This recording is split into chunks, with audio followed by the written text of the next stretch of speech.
5 միֆ ճառագայթային թերապիայի մասին։ Ճառագայթային թերապիայի մասին մինչ այսօր պահպանվում են բազմաթիվ սխալ պատկերացումներ։ Եկեք քննարկենք ամենատարածված 5 միֆերը։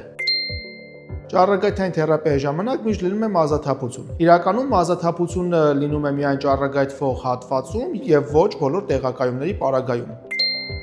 Ճառագայթային թերապիա ստացող պացիենտները դառնում են ռադիոակտիվ։ Սա իրականությանը չի համապատասխանում, հեռար ճառագայթային բուժում ստացող պացիենտները ճառագայթման աղբյուր չեն հանդիսանում։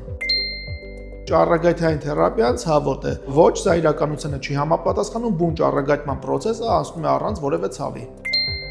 Ճառագայթային թերապիան կիրառվում է հիվանդության ուշ փուլերում։ Ոչ, սա իրականությանը չի համապատասխանում, ճառագայթային թերապիան կիրառվում է հիվանդության բոլոր փուլերում, ինչպես հիվանդության բուժման առանձին մեթոդ, այնպես էլ համակցված այլ բուժումների հետ։ Բուժման ընթացքում հնարավոր չէ վարել սովորական կյանք, ոչ, շատ պացիենտներ բուժման ընթացքում վարում են իրենց ամենօրյա կյանքը առանց որևէ սահմանափակումների։ Ժամանակակից ճառագայթային թերապիան անվտանգ, բարձր տեխնոլոգիական բուժում է հիմնված միջազգային չափանիշների վրա։